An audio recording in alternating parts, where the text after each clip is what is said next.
사람들과 이렇게 만나보면요, 참 저분이 괜찮은 분이다, 그런 생각이 들 때가 있잖아요. 사람 속에서 그 묻어나온 생각, 또 사람을 대하는 그 마음의 자세 등등을 생각하면 참 본받고 싶고 참 괜찮은 사람이고, 그래서 좀 친구도 하고 싶다, 이런 마음이 듭니다. 그 중에 하나가 어떤 모습입니까? 은혜를 아는 사람이죠. 감사할 줄 알고 은혜를 아는 사람을 우리가 가까이 하게 되면 나도 그렇게 참 감사하고 살면 좋겠다, 고마우며 살면 좋겠다, 이런 마음이 듭니다. 세상에는 뭐 불평도 많고 불만도 많고 어두운 이야기가 많이 있잖아요. 그런 이야기를 하는 사람보다는 이렇게 감사할 줄 알고 은혜를 알 줄 아는 사람 참 만날 때 우리가 참 훌륭한 분이구나, 그런 생각이 듭니다. 하나님은 이렇게 은혜를 알고 감사하는 사람을 어떻게 평가할까요? 우리가 막 살다 보면요, 은혜라는 이 단어를 놓치고 삽니다. 내가 열심히 살고 부지런히 살고 애를 써서 살고 뭔가 노력해 살고 막 이렇게 살아가기 때문에 은혜라는 생각이 떠나가게 되죠. 그러나 우리가 잠깐 이게 멈추어 보면요, 모든 것이 다 뭡니까? 하나님의 은혜입니다. 이 땅에 주어진 자체가요, 다 선물이고 은혜로 살아가는 것인 거죠. 이게 믿음이 이제 성숙하게 되면 이게 하나씩 하나씩 눈에 들어옵니다. 야, 진짜 하나님의 은혜이구나, 이런 생각하게 되는 거죠. 자, 우리가 이렇게 감사하고 은혜가 있을 때 누구에게 먼저 감사하냐에 따라서 인본주의냐 신본주의냐가 결정이 되는 거예요. 사람에게 고마워할 줄 알죠. 짐승이 아닌 이상 사람에게 고마울 줄 아는데 보통 먼저 사람에게만 감사하고 사랑과 고마워하는 마음만 표현하지 하나님께 감사할 줄 모르는 사람이 있어요. 그러면은 그 사람은 인본주의자이죠.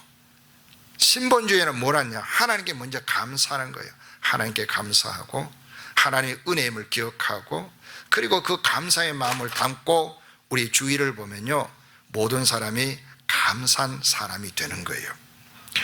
자, 오늘 이 본문의 말씀을 보면 예수님께서 이 감사를 얼마나 높이 평가하고 받으시는 것을 볼 수가 있습니다.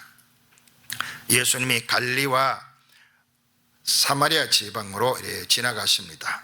지나가시는데 정확한 곳은 나오지 않습니다. 이 사마리아와 갈릴리 지역으로 지나서 저 요단강으로 지나고 요단강 건너서 여리고 지방으로 들어가서 이제 베다니로, 벳바게로, 감람산으로, 예루살렘으로 예수님의 행적이 이렇게 되는 겁니다. 자, 그런데 정확한 위치는 알 수가 없지만은 예수님이 이 갈릴리와 사마리아 접경 마을 어느 곳으로 예수님이 지나가십니다. 자, 그 중에 10명의 나환자를 만나게 됩니다.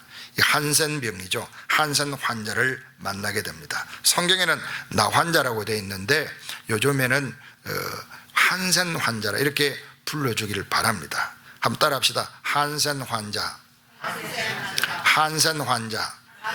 네, 그게 뭐 중요합니까? 라고 말을 하는 사람은 나환자가 돼봐야 합니다. 그 심정을 돼봐야 하는. 그래서 그분들이 약간이라도 마음에 상처나는 것, 우리가 그게 존중하면 그런 말 쓰면 안 되겠잖아요. 그래서 한센 환자라 불러달라고 얘기하니까 그렇게 할 수 있으면 불렀으면 좋겠어요.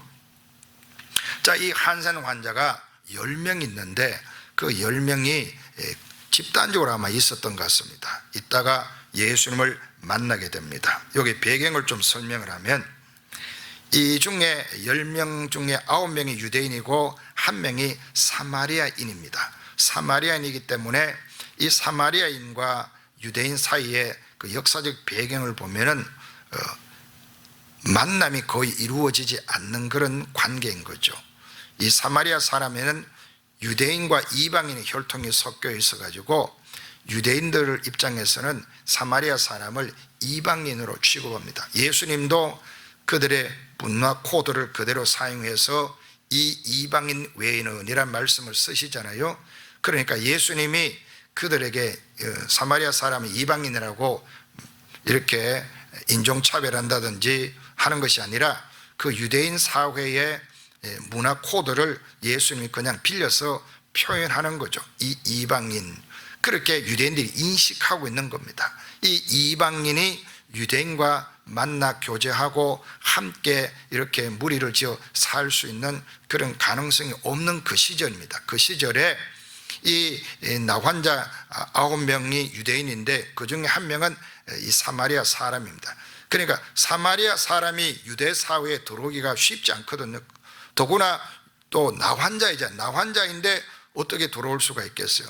그러니까 아마 이 나환자인 유대인들과 나환자인 사마리아인이 둘 다 그 공동체에서 격리가 된 생활을 해야 되는 입장이니까 아무래도 유대인 마을 가까이보다는 사마리아 쪽에 있는 어떤 마을을 예수님이 지나가셨을 가능성이 매우 높은 거죠. 이해가 되시죠? 자, 그렇게 예수님이 이제 지나가는 겁니다. 지나가시는데 여기 이제 10명의 이 한센 환자들이 너무 힘들고 어려운 상황이잖아요. 율법적으로 또 혈통적으로 윤리적으로 사회적으로 완전히 정상적인 삶을 살 수 없는 그런 환경 가운데 격리되어 있었던 이 사람들입니다. 이 사람들이 예수님이 자기가 있는 곳으로 오신다 하는 이야기를 들었을 때 너무 반가웠어요. 너무 반가워가지고 저마저 예수님이 무리를 들고 오시는 걸 보고는 멀리 서서 예수님을 향해서 뭐라고 부르냐, 소리를 높여가지고 예수 선생님이여 우리를 불쌍히 여기소서, 간절한 목소리로 그렇게 외쳤던 겁니다. 여기 보세요. 예수 선생님이여 우리를 불쌍히 여기소서. 간절함이 주님을 찾게 만들었어요. 간절함은요 누구도 이길 수가 없는 거예요. 자식을 키워야 되겠다, 돌봐야 되겠다 라고 생각하면요 20살짜리 엄마도요 대장부가 되더라고요. 그런 거 가끔 보이잖아요. 내가 너를 세상에서 지켜내겠다. 이 간절함이요 얼마나 그 연약한 여성을 강하게 만드는지, 얼마나 용기 있게 만드는지 그런 감동들이 가끔 있잖아요. 이런 간절함이 대단한 겁니다. 그래서 이런 말이 있어요. 간절함은 열정을 이긴다. 사람이 열정이 있어야, 모든 일에 열정이 있어야 된다라고 말하는데 열정보다 더 중요한 게 뭐냐, 간절함이에요. 이 간절함은요 강력함을 이기게 됩니다. 간절함은요 현재를 이기게 됩니다. 졸지 말고 눈을 뜨세요. 간절함으로 말씀을 받으세요. 살아갈 힘을 줍니다. 간절함은요 언제나 이깁니다. 절대로 질 수가 없어요. 간절함은요 절대로 우리가 질 수가 없어요. 그 간절함을요 우리는 어디에 보여야 되냐, 하나님께 보여야 돼요. 간절함을 정욕을 위해 쓰고 쾌락을 위해 쓰고 세상의 야망을 위해 쓰고 그런 어리석은 사람이 많은데, 우리 간절함을 하나님께 보이기를 바랍니다. 하나님을 간절히 찾으면요 그게 역사가 일어나는 겁니다. 이 사람들이 왜 이렇게 간절함에 있었겠어요?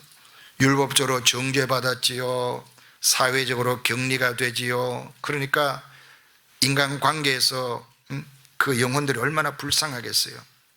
사람들이 살아있는 존재들과 만나라 이런 말이 있어요. 그래 행복해진다. 듀크 대학의 행복의 8가지 요소 중에 하나 보면 사람과 이렇게 자주 만나는, 활동적인 존재들과 자주 만나는, 교감하는 이런 이야기를 하거든요.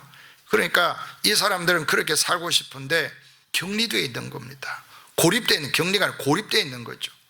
그래 얼마나 그 마음에 아픔도 많고 외로움도 많고 또 경제적으로 얼마나 빈궁하겠어요. 사회복지제도가 없는 그 시절에 노동으로 먹고 살아야 되고 사람과 섞여 살아야 되는데 나 환자는요 완전히 격리가 되고 고립이 되어 살아야 되니까 얼마나 어려웠겠어요. 참 어려운 겁니다.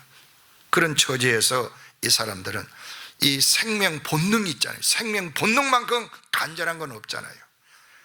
그러니까 이 사람들이 예수 그리스도를 향해 간절하게 외칠 수밖에 없는 겁니다.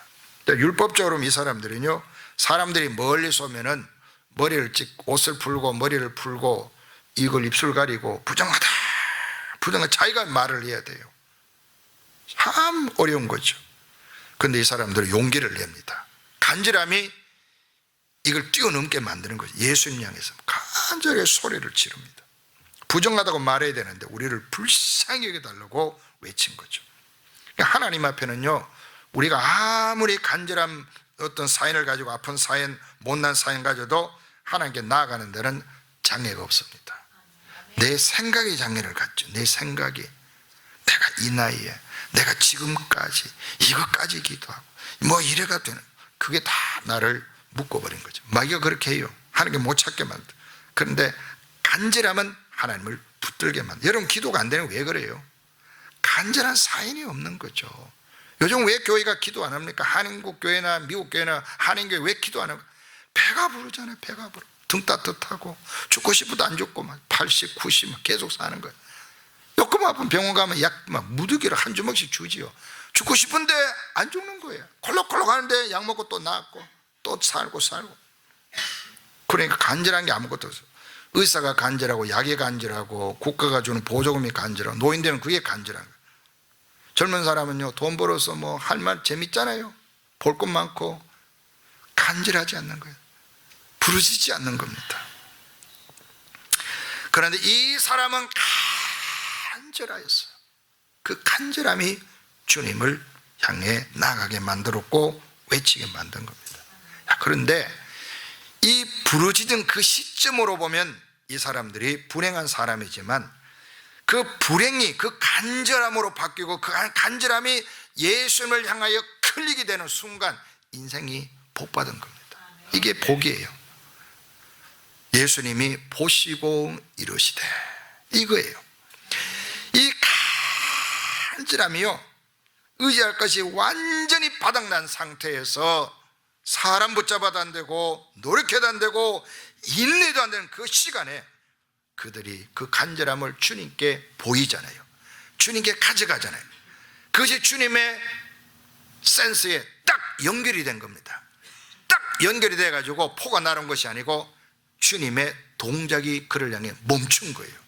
예수님의 진행 방향이 이들의 간절한 목소리에 이들을 향해 예수님이 발길이 멈추고 시선이 그들에게 머물게 하더라는 거예요. 여러분, 우리의 간절함이요, 하늘의 눈을 우리에게로 향하게 만드는 겁니다. 하나님의 마음이 우리에게 향하게 만드는 놀라운 센스가 되는 거예요. 여러분, 이걸 기억하셔야 돼요. 이 시그널이요, 보이지 아니하지만 이게 작동하는 겁니다. 여러분, 이 믿음을 가지고 이 내가 간절함을 하나님 앞에 보내는 그런 어떤 놀라운 전기 신호가 되기를 바랍니다. 이 사람들은 예수님 만나면은 예수님 우리를 친절하게 해주신다, 예수님은 환자를 고치시더라, 이런 걸 들어가지고 마음에 믿음이 생긴 겁니다. 그럼 믿음이 생기니까 예수님을 붙들고 이야기한 거죠. 우리도 어떤 일이 있을 때 아이고 어떡하지, 큰일 났네, 골치 아프네, 이렇게 생각하는 사람이 있고, 기도해야 되구나. 왜? 딱 판단을 하잖아요. 내가 뭐 잠시 움직여 될 일이 아니다, 기도해야 되겠다. 뭘 잊어버렸어, 큰일 났어. 그럼 막 전화부터 하는 사람이 있고, 어떤 사람은 하나님 생각이 잘 안 나는데요, 어떻게 되었습니까? 기도하면요, 그게 생각난다니까요. 그 얘기 자체를 이상하게 여기고 눈이 동그래진대. 하나님께 센스가 작동이 되면 하나님께서 여러분의 인생을 돕고 구원하시고 치료하시고 하나님을 왜 하지 않겠어요? 그러니까 어떤 문제가 생길 때 하나님을 찾는 건 얼른 하나님께 기도해야 되겠다, 하나님 앞에 호소해야 되겠다, 주님을 불러 세워야 되겠다, 주의 마음을 움직여야 되겠다고 생각하고 주님께 딱 내가 시그널을 딱 고정해서 주여 도와주소서라고 하는 그 생각이 딱 떠오른 게 뭐냐, 이게 성령의 권고입니다. 성령의 권고에 딱 움직여야 되는데, 제가 보니까 많은 분들이 이 성령의 권고를 그냥 지워버리고 이거 어떻게 해야 되지? 어떻게 해야 되지? 이 사람 전해볼까? 누구 물어볼까? 누구 도와달라 찾아가 볼까? 이런 생각을 먼저 하게 됩니다. 그리고 이거 뭐 그렇게 한다 되겠어? 그냥 이렇게 해보자. 저렇게 해보자. 자기 막 노트북 가져가서 막 이것저것 정리합니다. 이 방법 해보고 저 방법 해보고 저 방법 해보고. 그리고 나중에 잘 되면 내가 좀 지혜롭게 잘해서 그 사람이 고마웠어. 하나님은 없어. 계속 하나님은 없어. 하나님이 저 사람 만나게 해주셨구나. 하나님께서 그 지혜를 주셨구나. 하나님께서 생각나게 해주셨구나 라고 생각하는 신본주의자가 되시기를 바랍니다. 그 신앙을 가져야 하나님과 이 친밀한 시그널이 어떻게 작동하는지 이제 보이는 거예요. 그러니까 뭘 잃어버려도 허둥지둥하지 않고 하나님 생각나게 해주세요. 안전하게 해주세요. 먼저 기도하고 그 다음에 행동하고 없어도 상관없어요. 그 믿음이 일관되어 가면 하나님 그보다 몇 배 더 은혜를 베풀어 주는 겁니다. 그 신앙으로 성장하시기를 바랍니다. 자, 이 사람들이 예수님 만나게 되면 되겠다는 생각을 클릭하고 행동을 옮겼잖아요. 그러니까 역사가 일어나잖아요. 바로 이겁니다.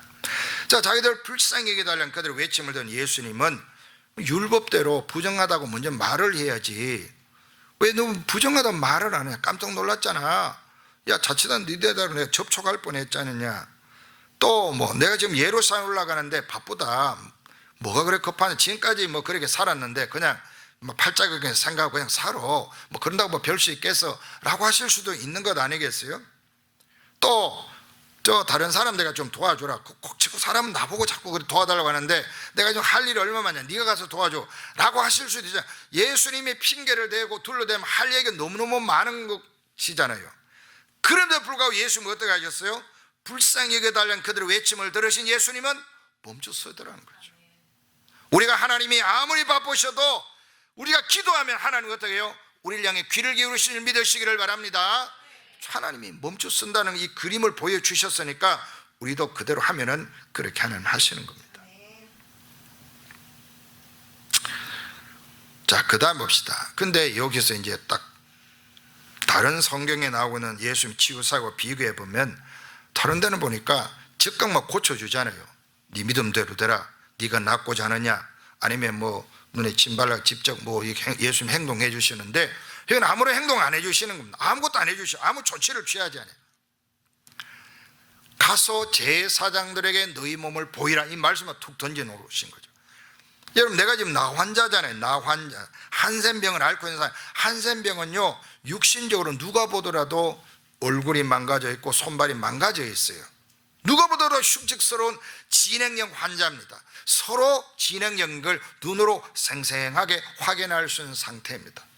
여기 뭐 눈썹에다 날아가 버렸다든지 여기가 푹 파여버렸는지 여기가 다 망가져 뭉뚱그려져 버리다든지 뭐 이게 시각이 시신경이 다 망가져 앞에 안 보인다든지 혹은 손이 이렇게 다 망가져 버렸다든지 뭐 아무튼 뭐 이렇게 모든 면에 누가 보더라도 뭉개져 있는 모습, 흉측한 그런 모습이 그들의 외모이거든요. 자, 그런 입장에서 나 환자로서 나균이 만약 활동한다면은 진물이 나고 있고 뭐 여러 가지 하여튼 누가 보더라도 그런 흉한 모습 나 환자 상태인데 이대로 제사장을 찾아간다는 것은 율법적으로 굉장히 위험한 일이에요. 만약에 정상적인 사람 지나가다가 나 환자인데 왜 그냥 돌아다니느냐라고 만약에 말을 하게 되면 이 심각한 문제를 일으키게 되고 또 제사장에게 나았을 때 찾아가는 거지 나지도 않았고 명백하게 진행형인데 제사장 만난다는 것은 있을 수 없는 일이거든요. 자, 이런 상황을 여러분이 상상해 보십시오. 많은 방해가 있을 수 있지 않겠어요? 예수님 나야 찾아가지 않겠어요? 나야 찾아가서 제사장 보고 네 나았습니다라고 설티피케이트라도 받아오지 그냥 가면은 제사장이 우리를 받아주겠어요?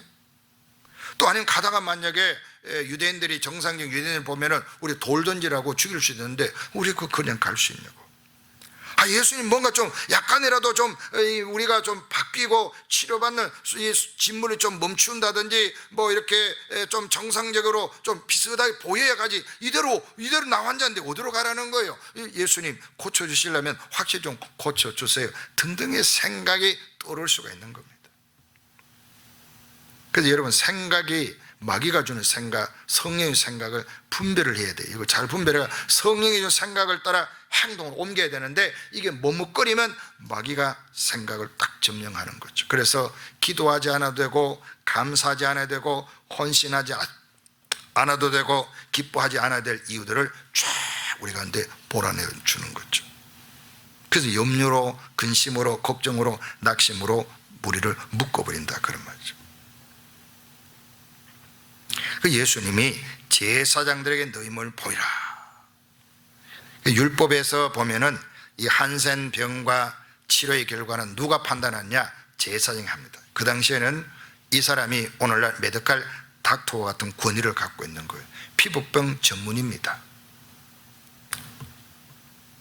피부과 하는 거예요. 피부과 의사에 가서 괜찮아요 라고 판단받으면 사회적으로 자유함을 얻는 거예요. 그게 피부과 전문의가 피부병이 다 나았다라고 하는 진단서를 하나 딱 끊어주는 거예요. 이 사람은 피부병이 나았습니다 라고 하는 진단서를 받는 행위라, 그런 말이죠.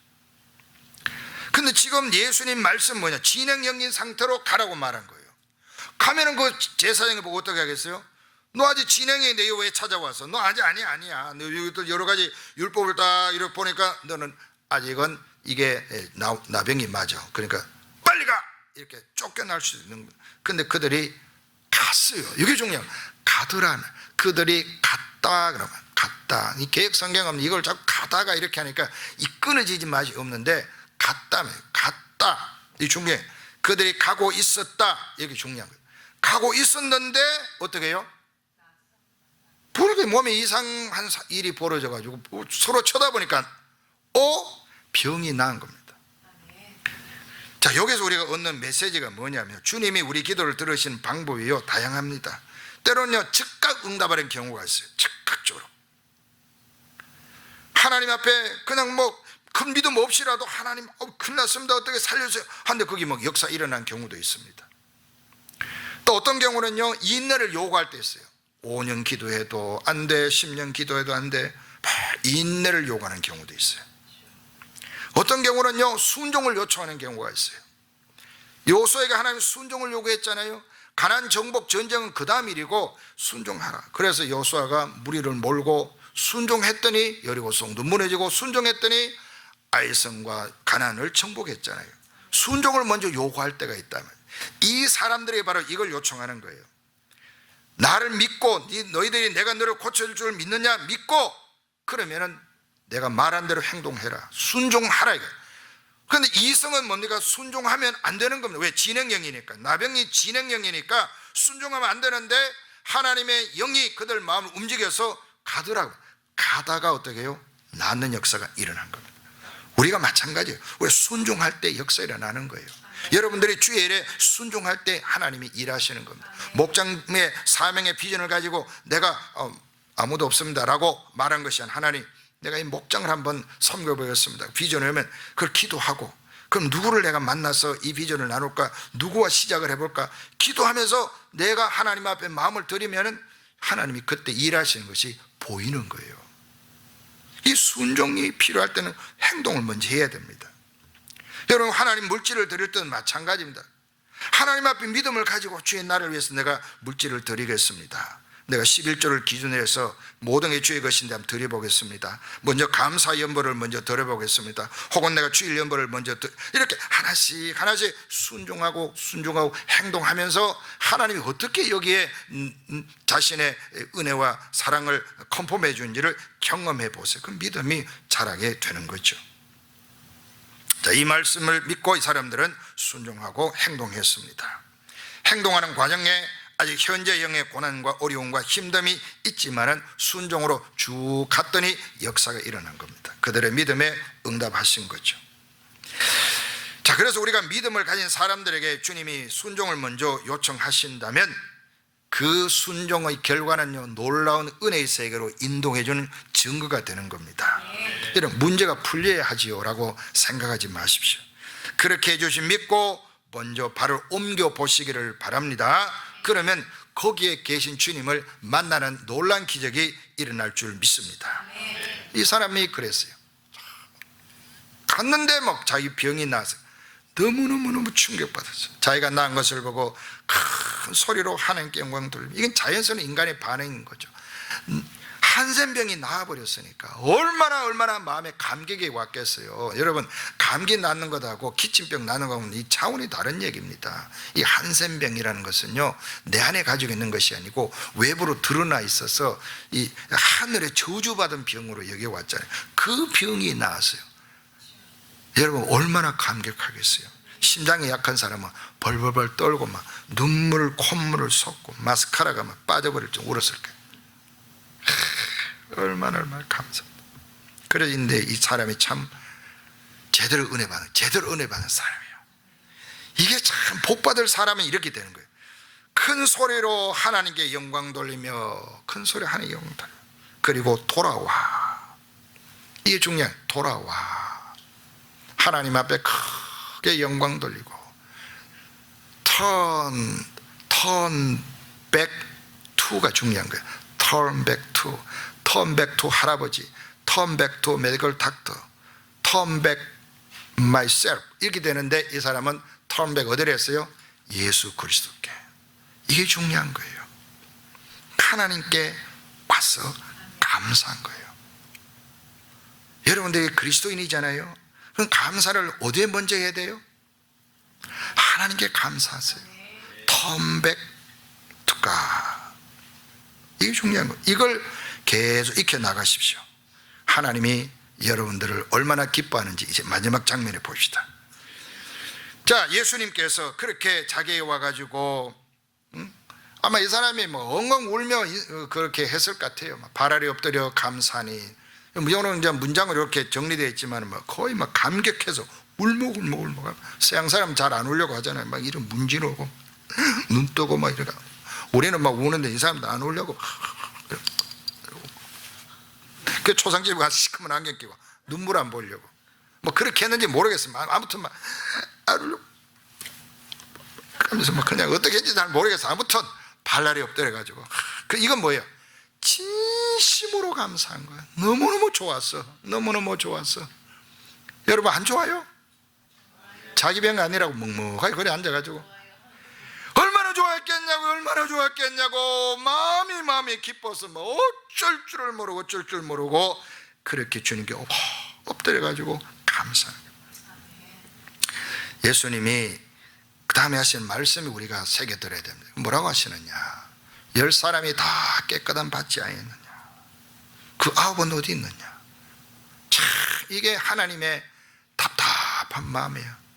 그 9은 어디 있느냐?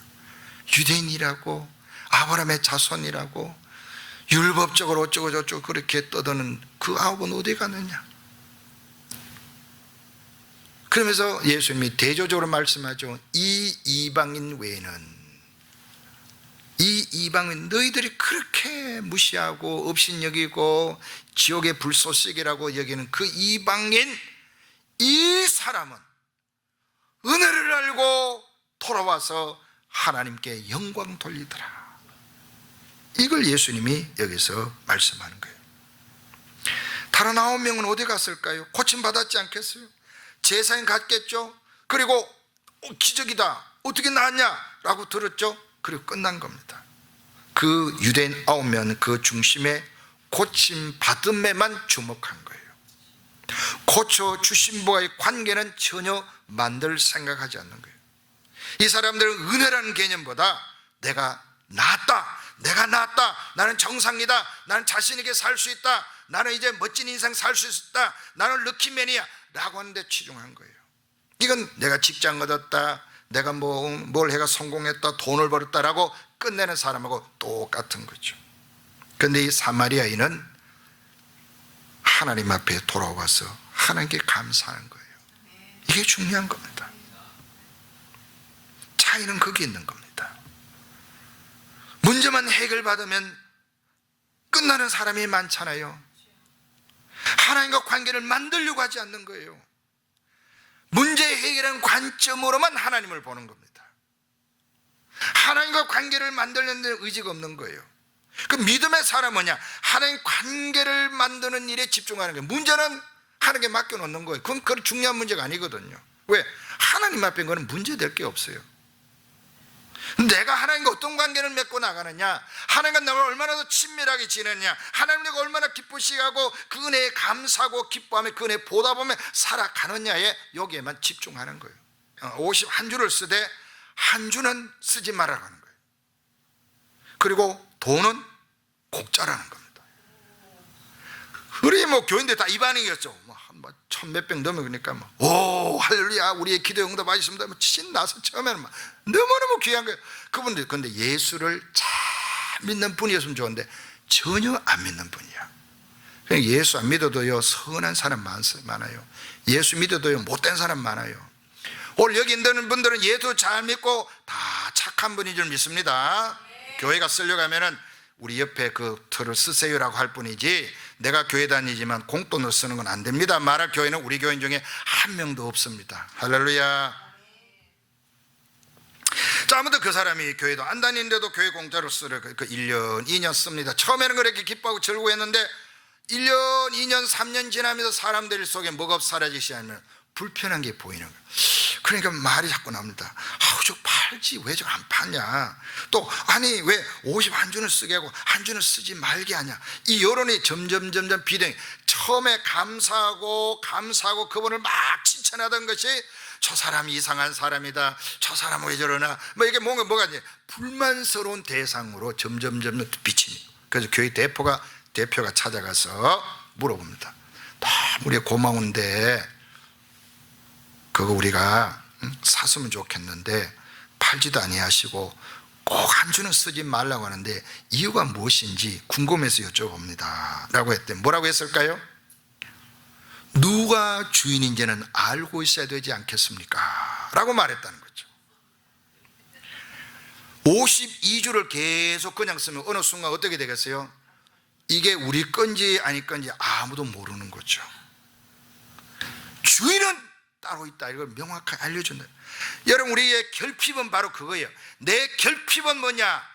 내 인생의 주인은 누가 살아있고 따로 있다 이거예요. 내 인생의 내 주인이 아니라 그 말이에요. 여러분들이 결핍을 가지고 낙심하지 말아요.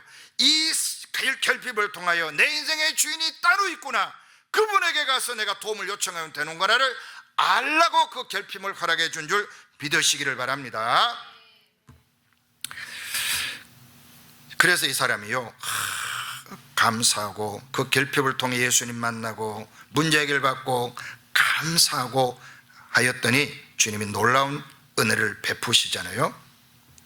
19절에 보니까 일어나 가라, 내 믿음이 너를 구원하였느니라. 육신으로 건강해지는 것, 그 편하게 살 수는 있습니다. 그러나 하늘과 연결은 안 되는 거예요. 하나님께서는 우리 병을 고쳐서 70년 80년 살게 하실 수는 있고 100년을 살게 할 수 있는데 천국과 연결되지 않으면 아무 의미가 없는 겁니다. 영원한 시점에 한 점도 안 되는 내 인생의 길이, 그거 건강하게 사느냐 길게 사느냐가 뭐가 중요하겠어요? 하나님 앞에는 영생하는 것이 우리에게 중요하잖아요. 이 문제를 해결해 주려고 예수님이 십자가를 지고 죽으셨다, 그런 말이죠. 그런데 이 사람이 예수님께 돌아와서 감사합니다, 진심으로 감사합니다라는 그 고백하였더니 천국을 열어주신 거예요.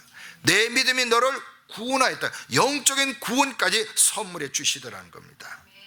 율법적으로 이방인으로 무시를 당하던 그 사람이 주님께 은혜를 받고 그 감사할 줄 모르고 기뻐 자기 집으로 돌아가던 그 사람들 무리에서 뛰쳐나와가지고 그들과 같이 정서적으로 공감하는 데서 뛰쳐나와가지고 그들과 가는 길에서 돌아서서 하나님께로 턴백해서 예수님께로 돌아와서 감사하는 그 마음을 하나님께서 기뻐하시고 예수님은 그 감사를 받으시고 구원을 선물로 주신 겁니다. 여러분, 우리가 예수님을 통해 천국을 선물 받을 수 있는 거, 이거 진짜 기적 아닙니까?